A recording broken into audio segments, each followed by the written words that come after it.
Assalamualaikum warahmatullahi wabarakatuh. Perkenalkan, kami dari mahasiswa Universitas Pasundan, Fakultas Teknik, jurusan Teknik Industri, mata kuliah Metode Penelitian dan Komunikasi Ilmiah, akan mempresentasikan tentang penelitian kami dengan judul Analisis Faktor Internal dan Eksternal dengan tingkat stres mahasiswa selama mengikuti pembelajaran online akibat pandemi COVID-19. Sebelumnya, saya akan memperkenalkan teman-teman saya. Ada Muhammad Fadil Ramadan, NRV 183010141, Like Astinovita, NRV 183010142, Friska Septian Adriani, NRV 183010157, Bara Anggara JF, NRV 183010180.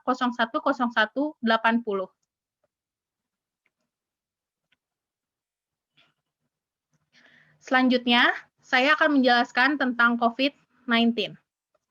COVID-19 adalah penyakit yang disebabkan oleh virus Severe Acute Respiratory Syndrome Coronavirus 2.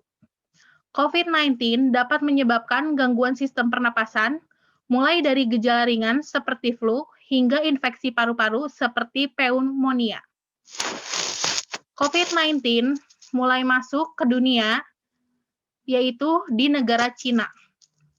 Cina melaporkan secara resmi adanya virus corona kepada Organisasi Kesehatan Dunia (WHO) pada 31 Desember 2019.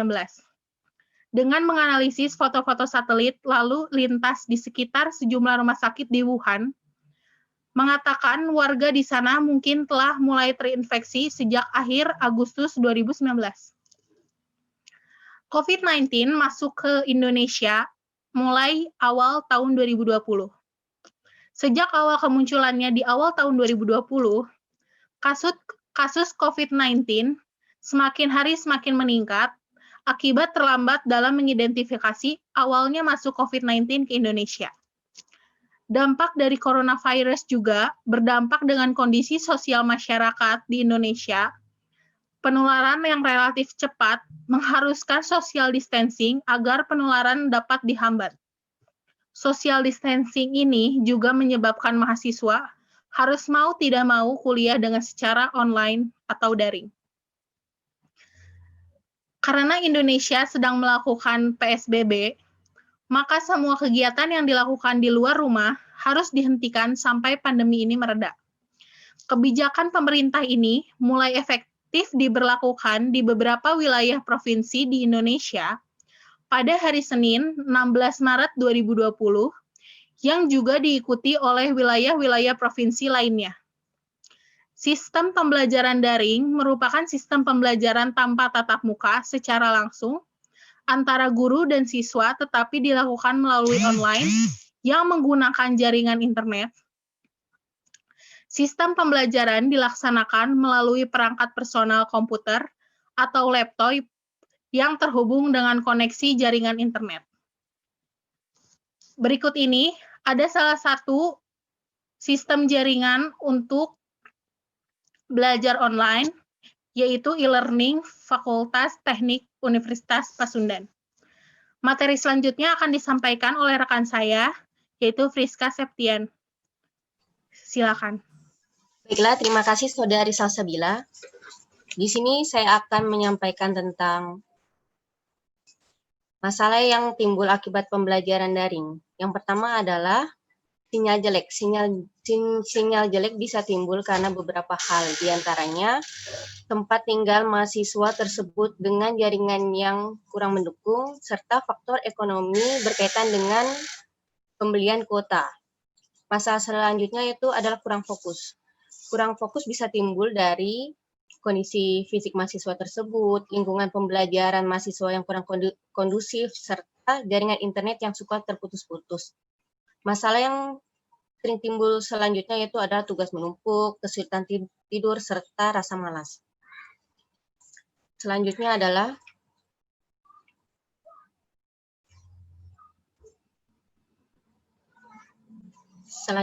yaitu adalah faktor-faktor penyebab stres. Terdapat dua faktor yang menimbulkan stres, yaitu ada faktor internal dan faktor eksternal. Faktor internal yaitu berasal dari dalam diri individu mahasiswa tersebut, misalnya kondisi fisik, motivasi, kepribadian dari mahasiswa itu sendiri. Dan faktor eksternal merupakan faktor yang berasal dari luar individu seperti keluarga, pekerjaan, fasilitas lingkungan, dosen, dan lain-lain. Baiklah, materi selanjutnya akan disampaikan oleh Saudara Bara. Terima kasih Saudari Friska. Saya akan menjelaskan tentang rumusan masalah yang telah kami rumuskan. Diketahui bahwa stres merupakan kondisi yang umumnya dialami oleh mahasiswa-mahasiswi. Oleh karena itu, peneliti tertarik untuk meneliti faktor internal dan eksternal apa saja yang mempengaruhi meningkatnya stres pada mahasiswa Teknik Industri Universitas Pasundan kelas D tahun 2018 selama mengikuti pembelajaran online. Adapun tujuan, manfaat, dan lingkungan ruang lingkup penelitian.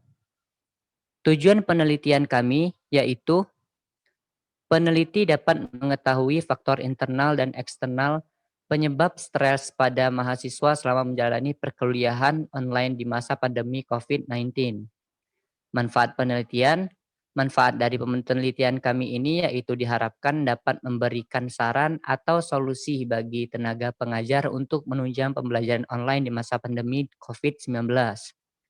Dan adapun ruang lingkup penelitian yang kami lakukan bertujuan untuk membuktikan bahwa stres yang timbul pada mahasiswa-mahasiswi bukan hanya karena mengikuti perkuliahan online saja, tapi stres juga bisa terjadi karena faktor internal dan eksternal mahasiswi dan mahasiswa-mahasiswi tersebut. Responden yang dibutuhkan dalam penelitian ini yaitu mahasiswa-mahasiswi kelas D Teknik Industri Universitas Pasundan tahun 2018.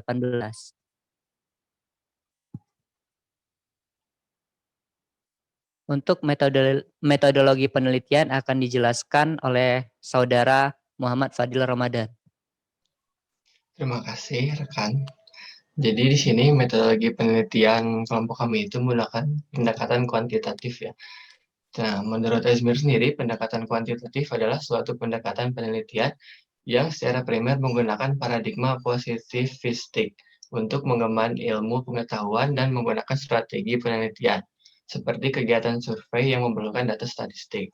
Nah, terus kata paradigma positivistik itu apa sih sebenarnya? Itu realitas sosial yang terjadi sebagai suatu yang bersifat empirik dan dapat diobservasi secara nyata beserta dapat dibuktikan secara ilmiah. Jadi bisa dalam berupa angka ya.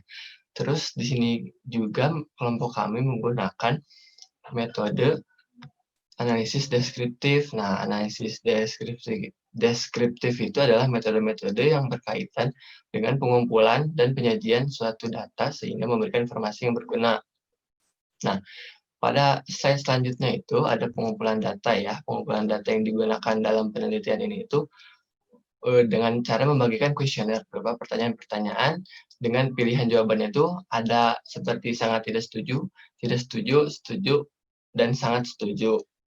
Nah, kemudian di slide berikutnya itu, nah tabel di samping ini merupakan hasil pertanyaan dari yang pertama ya contohnya. Nah, pengolahan data ini dilakukan dengan uji validitas. Nah, validitas sendiri menurut Ghazali itu digunakan untuk mengukur sah atau tidaknya suatu hasil dari kuesioner tersebut. Nah, untuk hipotesisnya itu H0 sama dengan 0. Itu tidak ada kolerasi item dalam pertanyaan tersebut. Nah, jika H1 tidak sama dengan 0, maka ada korelasi dalam pertanyaan tersebut. Di sini digunakan hasil rumus hitungnya itu rumus R ya, dengan hasil segini. Kemudian di statistiknya itu diuji dengan rumus T. Nah, kriteria yang diujinya itu H1 diterima jika T hitung lebih besar daripada T tabel. Nah, perbandingannya itu N sama dengan 29 itu jumlah dari peserta kuesioner yang mengisi pertanyaan tersebut. Nah, hasilnya itu H1 tidak diterima, yang berarti tidak ada kolerasi item dalam variabel. Nah, berarti dalam pertanyaan nomor 1 itu tidak relevan dengan kondisi yang diterima oleh para peserta kuesioner tersebut. Nah, kemudian di slide selanjutnya itu ada hasil dari tiap pertanyaan yang diisi oleh para peserta, ada tidak valid dan valid. Kemudian selanjutnya akan dibahas oleh saudari Like Astinovita, dipersilahkan. Terima kasih kepada Saudara Muhammad Fadil Ramadan, dan saya akan melanjutkan analisis dan pembahasan. Dari hasil penelitian 29 mahasiswa teknik industri kelas D terkait pembelajaran online selama masa pandemi. Dari beberapa pernyataan yang diajukan dapat dilihat bagaimana persepsi responden yang telah membantu kami dalam melakukan penelitian ini. Pertanyaan-pertanyaan yang diajukan antara lain, 1. Apakah Anda menyukai sistem pembelajaran yang dilakukan secara online saat ini?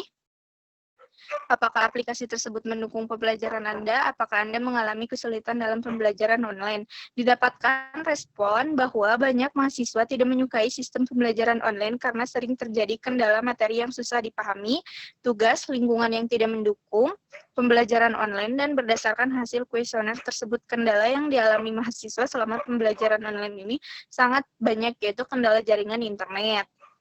Kesimpulan, pandemi COVID-19 telah menjadi salah satu krisis kesehatan utama bagi individu dari semua negara, benua, ras, dan kelompok sosial ekonomi. Penelitian ini dilakukan untuk mengetahui faktor internal dan eksternal dengan tingkat stres mahasiswa selama mengikuti pembelajaran online akibat COVID-19, yang merupakan efek dari pembatasan sosial berskala besar atau PSBB sebagai upaya pencegahan kesakitan dan kematian akibat COVID-19. Berdasarkan hasil penelitian dan analisis yang dilakukan, dapat disimpulkan bahwa mahasiswa merasa tidak mudah beradaptasi dalam pembelajaran online sehingga menyebabkan stres terdiri dari faktor internal dan eksternal.